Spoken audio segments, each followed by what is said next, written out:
देखिए अब हमारा दो एक्सियम है आपका एनसीईआरटी में। पहला एक्सियम 6.1 बोलता है कि if a ray stands on a line then the sum of two adjacent angle so formed is 180 degree. और एक्सियम 6.2 बोलता है, चलिए पहले इसको क्लियर कर लेते हैं। सबसे पहली बात कि एक्सियम अगर है तो एक्सियम को क्या प्रूफ करने की आवश्यकता होती है? बताया गया है ना कि एक्सियम उसे कहते हैं जिसे प्रूफ करने की आवश्यकता नहीं होती है, वो यूनिवर्सल ट्रूथ होता है। तो ये एक्सियम है, इसे प्रूफ करने की आवश्यकता नहीं है, बस आप समझ लीजिए कि ये क्या कह रहा है। कह रहा है कि if a ray stands on a line, एक लाइन है हमारे पास, ठीक है, एक लाइन है हमारे पास। तो लाइन दोनों तरफ इनफाइनाइटली रूप से बढ़ाया जा सकता है। इसके ऊपर क्या हो रहा है, एक रे स्टैंड हो रहा है, कोई भी एक रे स्टैंड हो रहा है।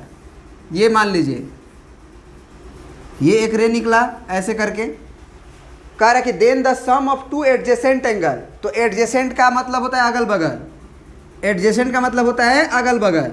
तो ये एंगल ए मान के चलिए और ये एंगल बी मान के चलिए। तो ये बोल रहा है कि अगर एक लाइन पे एक रे स्टैंड होगा तो एडजेसेंट एंगल जो होगा ए और बी, इनको अगर आप जोड़िएगा तो वो 180 डिग्री होगा। तो तुम्हें नहीं लग रहा है कि ये एक स्ट्रेट एंगल की बात हो रही है? एक स्ट्रेट एंगल की बात हो रही है कि नहीं हो रही है? बोलो, बात समझ में आ रही है? तो ये हमेशा याद रखिएगा, इसे प्रूफ करने की आवश्यकता नहीं है, ये प्रूव्ड स्टेटमेंट है ना। तो ऐसा स्टेटमेंट जो यूनिवर्सल ट्रूथ होता है, सेल्फ एविडेंट होता है, उसे ही हम लोग एक्सियम कहते हैं। और ये एक्सियम ये है कि अगर कोई लाइन हो, उसके ऊपर एक रे स्टैंड हो रहा हो, तो एडजेसेंट एंगल मतलब अगल बगल के एंगल को जोड़ने से वो 180 डिग्री होता है। अब देखिए एक्सियम नंबर 6.2 क्या बोल रहा है। कह रहा है कि the sum of two adjacent angle is 180 degree. मतलब पहले बोल रहा है कि अगर sum of two adjacent angle मतलब अगल बगल के, एडजेसेंट मतलब अगल बगल के, एडजेसेंट मतलब अगल बगल के, तो अगल बगल के अगर एंगल का सम 180 डिग्री हो गया है, then non common arms of the angle form a line. अब जरा बताओ, एक बात बताओ, ध्यान से सुनना। अब की बार क्या दिया, ये एंगल को बनाने में कौन कौन आर्म का जरूरत पड़ा? मान लो ये O है, ये A है, ये B है, ये P है। एंगल मान लो ये A है तुम्हारा और ये एंगल मान लो B है तुम्हारा। एंगल A को बनाने में दो आर्म लगा है, एक आर्म कह सकते हो OP है, एक आर्म कह सकते हो OB है। एंगल B को बनाने में, इस एंगल को बनने में दो आर्म लगा, एक OP है और एक OA है। तो ये एक्सियम बोला कि अगर एडजेसेंट एंगल का सम 180 डिग्री हो जाए, मतलब उल्टा किया है। आप पहले क्या था कि अगर एक लाइन है और उस पर एक रे स्टैंड होगा तो उनके एडजेसेंट एंगल का सम 180 डिग्री होगा। इसमें क्या बोला कि अगर दो एंगल का एडजेसेंट एंगल का सम अगर 180 डिग्री हो जाए तो नॉन कॉमन आर्म OP जो होगा वो कॉमन आर्म कहलाएगा। एंगल A को भी बनाने में OP यूज हो रहा है और एंगल B को भी बनाने में OP यूज हो रहा है। तो नॉन कॉमन माने जो कॉमन नहीं हो, जो दोनों में नहीं हो, वो हमारा रे कहलाएगा OA और एक रे कहलाएगा OB। तो OA रे और OB रे जो होगा एक लाइन बनाएगा। क्लियर है? क्लियर है ना? तो ये आप हमेशा याद रखिएगा कि अगर कोई भी दो एडजेसेंट एंगल, एडजेसेंट का एंगल का मतलब ही होता है कि अगल बगल के एंगल का सम, अगल बगल के एंगल का सम अगर 180 डिग्री हो जाए तो निश्चित रूप से जो नॉन कॉमन आर्म है, जो कि आप कह सकते हो यहाँ पे OA है और OB है, तो ये OA और OB जो नॉन कॉमन आर्म का रे बना है वो एक लाइन बनाएगा, एक लाइन बनेगा उससे। कब? जब A और B का सम 180 डिग्री होगा तब। ये भी एक्सियम है, इसे प्रूफ करने की आवश्यकता नहीं है। तो बस दोनों चीज़ याद रखिएगा कि एक लाइन पे 180 डिग्री बनता है, उल्टा कि अगर 180 डिग्री बना तो एक लाइन होगा। कैसे याद रखिएगा कि एक लाइन पे 180 डिग्री बनता है, और अगर 180 डिग्री का बन रहा है एंगल अगल बगल का एंगल, तब वो लाइन एक लाइन बनाएगा। ये दोनों याद रखिएगा। अब आते हैं थ्योरम पे। अब देखिए ये क्या है, थ्योरम है, थ्योरम 6.1। सबसे पहले ये बताइए कि थ्योरम है तो क्या इसे प्रूफ करने की आवश्यकता होगी कि नहीं होगी? होगी। ये भी ट्रू स्टेटमेंट होगा, लेकिन इस सच्चाई को हमें प्रूफ करना पड़ेगा। तो ये कह रहा है कि if line intersect each other then the vertical opposite angles are equal. तो सबसे पहले ये समझिए कि लाइन इंटरसेक्ट करता है तो वर्टिकल अपोजिट एंगल कहते किसको हैं? बोला है कि if line intersect each other, two line होना चाहिए वैसे, हाँ टू लाइन, यहाँ पे लिख लीजिएगा इफ टू लाइन, यहाँ पे एक वर्ड है two, if two line intersect each other. तो मान लीजिए हमारे पास एक लाइन ये है और एक लाइन ये है, line L line M. Arrow बना भी सकते हैं, नहीं भी बना सकते हैं। तो कह रहा है कि दो लाइन अगर आपस में इंटरसेक्ट कर रहा है तो वर्टिकल अपोजिट एंगल इक्वल होगा। मतलब वर्टिकल अपोजिट एंगल होता क्या है? देखो ये एंगल है ना, ये वाला एंगल, इसका वर्टिकल अपोजिट एंगल ये होगा, और इसका वर्टिकल अपोजिट एंगल ये होगा। तो ये वाला एंगल अगर ए है और ये अगर मान लो के है, तो हमको प्रूफ करना है कि ए और के बराबर होगा। और अगर ये एंगल बी है और ये एंगल मान के चलो पी है मान के चलो, तो हमको प्रूफ करना है कि एंगल बी एंगल पी के बराबर होगा। चाहे एक काम करो 1 2 3 4 मान लो, 1 2 3 ए बी सी डी मानोगे दिक्कत होगा। तो हमको ये 1 मान लो और ये 2 मान लो, ये 3 मान लो, ये 4 मान लो। ये नाम है 1 डिग्री 2 डिग्री थोड़ी है, याद रखना। ये एंगल 1 है, ये एंगल 2 है, ये एंगल 3 है, एंगल 4 है।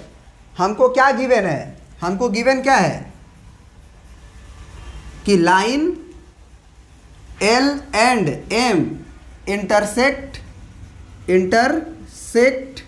एट ओ बोल सकते हो। मान लो कि ये ओ पॉइंट है, ओ पे इंटरसेक्ट किया है। टू प्रूफ क्या है हमारे लिए कि आप प्रूफ करो कि एंगल 1 जो है एंगल 3 के बराबर होगा, एंड एंगल 2 जो होगा वो एंगल 4 के बराबर होगा। बात समझ रहे हो ना? वर्टिकल अपोजिट एंगल पहचानने तो आ ही रहा है, उसमें तो कोई दिक्कत नहीं ना है। कोई भी काट कूट होगा, तो ये लाइन इस एंगल के इक्वल, ये वाला एंगल इस एंगल के इक्वल। कैसे जाते हैं? तो एक लाइन का अगर मान लो ये एंगल लिए हैं तो इस पर थोड़ा सा डार्क कर लो, इस पर भी थोड़ा सा डार्क कर लो, इसी की तरफ आगे बढ़ो, डार्क करो। इस लाइन से ये एंगल की बात हो रही है तो इससे आगे बढ़ो, डार्क करो, इसको मिला दो, ये एंगल हुई।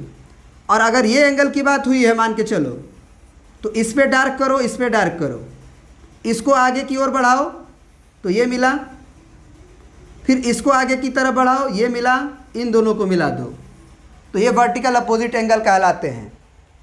तो ये हमें प्रूफ करने की आवश्यकता पड़ेगी। चलिए हम प्रूफ करते हैं। आप प्रूफ में आते हैं। क्या आप ये कह सकते हैं कि on line L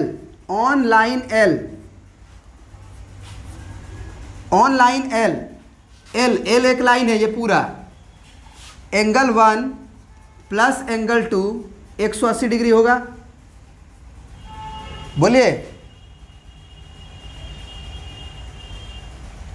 line L जो है अगर 1 को और 2 को जोड़ा जाए तो क्या एक लाइन पे बना हुआ एंगल नहीं कहलाएगा? तो वो 180 डिग्री होगा। Also on line M line को देखिए ज़रा ध्यान से। तो एम लाइन को अगर ध्यान से देखोगे तो आप बोल सकते हो कि एंगल 4 और एंगल 1 अगर इस दोनों को जोड़ा जाए तो फिर से एक लाइन पे बना हुआ एंगल है, तो वो भी 180 डिग्री होगा। मतलब हम कह सकते हैं कि एंगल 1 प्लस एंगल 4 ये भी 180 डिग्री होगा, क्योंकि एक लाइन पे दो एडजेसेंट एंगल का सम 180 डिग्री होता है। अभी हम पढ़ के आ रहे हैं एक्सियम से। ये बात समझ में आ गई। अब दोनों का आरएचएस बराबर है, तो अभी अभी हम लोग पढ़ के आ रहे हैं यूक्लिड्स ज्योमेट्री। उसमें हम लोग यही पढ़े थे कि अगर कोई क्वांटिटी सेम ही चीज़ के इक्वल है, दो क्वांटिटी है, क्वांटिटी नंबर 1 क्वांटिटी नंबर 2, दोनों सेम ही चीज़ के इक्वल 180 180, तो ये दोनों भी आपस में बराबर होगा। तो हम कह सकते हैं कि from 1 and 2 angle 1 plus angle 2 is equal to angle 1 plus angle 4। और हम बोल सकते हैं कि अगर सेम थिंग्स इक्वल है आपस में, अगर ये दोनों आपस में बराबर है, तो कोई फिक्स नंबर सेम चीज़ घटाने से जो रिमाइंडर आएगा वो भी सेम आएगा। तो दोनों तरफ एंगल 1 घटा दो, तो इधर एंगल 1 घटाओगे तो गायब हो जाएगा, इधर भी एंगल 1 घटाओगे गायब हो जाएगा। तो एंगल 2 बराबर एंगल 4। ये बात समझ में आया। या तो एक तरीका है कि दोनों तरफ बोलो कि हम एंगल 1 से एंगल 1 को काट दिए, या फिर यूक्लिड ज्योमेट्री से बोलो कि हम दोनों तरफ एंगल 1 घटाएंगे। तो अगर एंगल 1 इधर प्लस में है, इधर ही -1 करोगे तो 1 प्लस 1 और -1 गायब हो जाएगा। और इधर भी एंगल 1 है, एंगल 4 है, तो 1 इधर भी घटाओगे तो दोनों तरफ 1 गायब हो जाएगा। तो एंगल 2 और एंगल 4 बचेगा। यही हमको प्रूफ करना था। एंगल 2 बराबर एंगल 4। हम लोगों ने दूसरा नंबर स्टेटमेंट प्रूफ कर दिया। अब हमको एक और रिजल्ट प्रूफ करना है, 1 और 3 को बराबर। जरा सोचो इसके लिए क्या करेंगे। जैसे बोलो बोलो बोलो क्या करेंगे।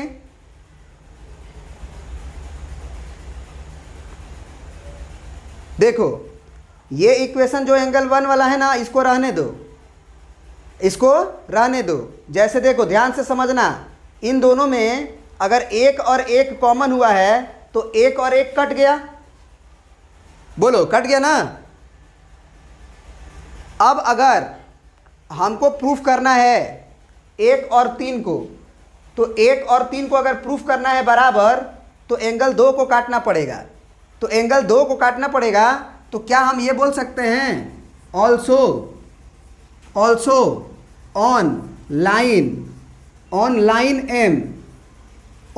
एम जो इधर से इधर के तरफ से लिए थे कि 1 और 4 180 होगा, इधर के तरफ से भी तो ले सकते हो। एंगल 2 प्लस एंगल 3 4 होगा, सॉरी 180 होगा। बोलो, क्योंकि एक लाइन पे ऊपर के तरफ भी स्ट्रेट एंगल बनता है, नीचे भी स्ट्रेट एंगल बनता है। तो 2 और 3 को जोड़ा जाए, 2 ये है 3 ये है, तो 2 और 3 को जोड़ा जाए तो ये पूरा आ जाएगा। तो एक लाइन पे बना हुआ एंगल 180 डिग्री होता है। तो इसीलिए तो हम लिख रहे हैं also on line M angle 2 plus angle 3 बराबर 180 डिग्री। इसको तुम इक्वेशन नंबर 3 मान लो।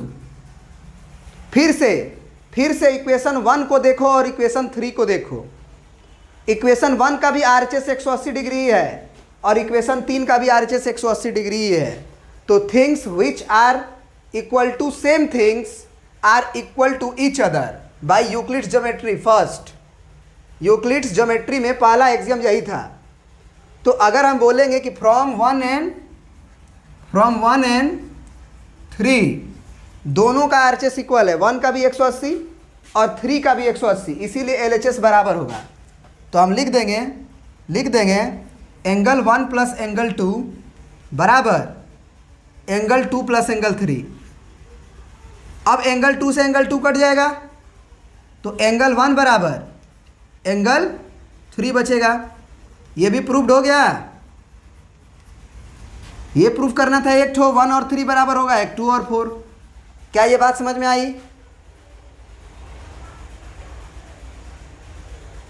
प्रिंट कर लीजिए।